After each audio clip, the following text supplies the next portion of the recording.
السلام عليكم ورحمة الله وبركاته. أهلا بكم والحلقة رقم 16 من سلسلة تعليم مهارات الإكسل. يلا مع بعض نبدأ أول مهارة معانا. لو عندك شيت زي كده في سعر الوحدة والكمية وقيمة المبيعات وتكلفة الوحدة والكمية وتكلفة المبيعات، وفي الآخر مديني صافي المبيعات.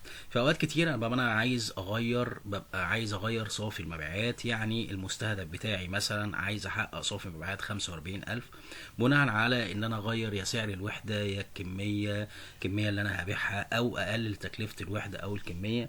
فعشان أعمل العملية ديت هقعد أجرب كده إن أنا أغير مثلا سعر الوحدة دي، خليه مثلا 195، فهبص الاقي بقت 42.5. طيب نغير مثلا 197، كنترول زد، اغير دوت 197 هيديني 43.5. فانا الاكسل وفر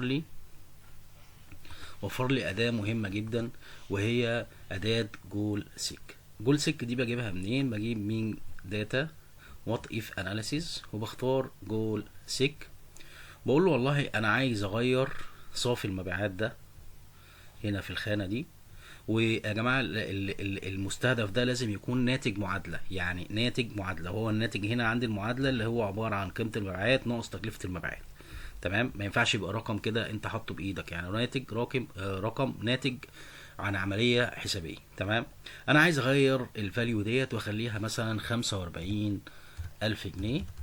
بناء على ايه؟ يعني انت عايز تغير ايه بقى؟ يا تغير سعر الوحدة، يعني هتبيع بسعر اكبر، او تزود الكمية اللي انت هتبيعها، او تقلل تكلفة الوحدة، او تقلل الكمية اللي هي كمية التكلفة بتاعتك. فانت كده كده بلاش نلعب في التكلفة، هنيجي على سعر الوحدة او سعر البيع. هنقول مثلا انا عايز اغير سعر البيع اللي هو ده، وهقول له اوكي. بس لاحظوا حضرتك، يعني لاحظوا كده ايه اللي هيتغير. الاقيه هو راح قايل لي ايه؟ انت المفروض عشان تحقق مبيعات او صافي مبيعات ب 45,000 لازم تغير سعر الوحدة وتخليها 200 جنيه. طيب لو جيت هنا وقلت انا عايز اغير اشوف الكمية عشان عايز احقق مثلا صافي مبيعات 50,000 جنيه، فهاجي هنا برضو هدخل على اداة جول سيك، وهقول له والله انا عايز اغير صافي الربح دوت او صافي المبيعات ل50,000 جنيه، بس عن طريق ان انا اغير الكمية نفسها. يعني اشوف انا هبيع كام، الكمية اللي توصل لي صافي المبيعات ل50,000 جنيه. فاقول له كده اوكي، الاقيه بيقول لي عشان تحقق مبيعات 50,000 جنيه يبقى لازم تبيع بكمية 525 وحدة. دي اول مهارة معانا. تاني مهارة معانا من النهاردة، هو لو جالك شيت بالشكل دوت في الوان ملونة، والمطلوب مني ان انا اجمع على حسب اللون، بس الالوان جايه بشكل متفرق مش عمود واحد، يعني مش الشكل ده كده. فانا المطلوب مني ان انا اجمع على حسب اللون. ازاي هعمل الموضوع دوت؟ اول حاجه هنا هاجي اعلم على الجدول بتاعي الملون كله كده، وهدوس كنترول اف، وهاجي عند قائمه فورمات كده واعمل فورمات، الشوز فورمات سيل. هلاقي في قلم كده مع الماوس، هاجي اعلم مثلا على اللون، اي خليه فيها لون احمر كده، وهاجي اقول له ايه؟ فايند اول، وهدوس كنترول ايه، هيعلم لي على الخلايا اللي هي باللون الاحمر.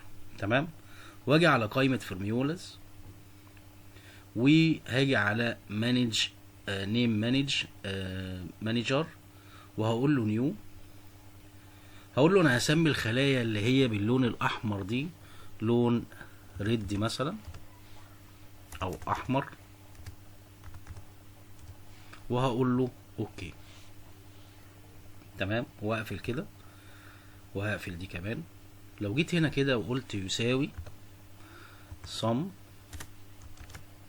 صم، وافتح القوس بتاعي، لو جيت هنا كتبت احمر، بص طلع لي ايه؟ طلع لي هنا كلمة احمر اللي هي المانج نيم مانجر. هدوس عليها كده واقفل القوس بتاعي وادوس انتر. قال لي 886. نكبر دي بس كده شوية. طيب تعالى نشوف الموضوع ده صح ولا لا. لو جيت هنا علمت على اللون الاحمر كده،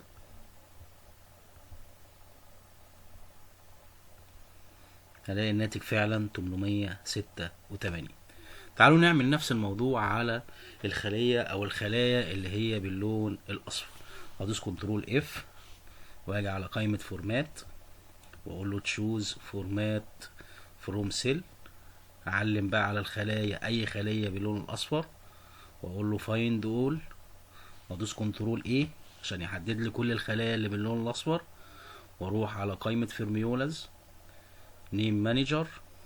هقول له بقى انا هعمل واحد جديد بس لون اسمه ايه، اسمه اصفر، وهقول له اوكي.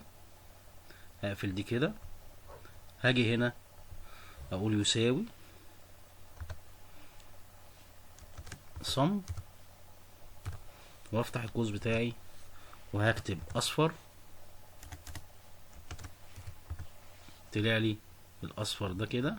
يعني لو بصوا لاحظوا حضرتك، لو انا في اصفر واحمر فانا هختار الاصفر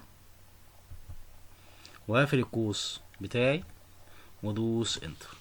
تعالوا نشوف مع بعض النتيجة كده مظبوطة ولا لأ. ادي 793. نكبر دي برضو شوية. لو جيت هنا دوست دي كنترول كده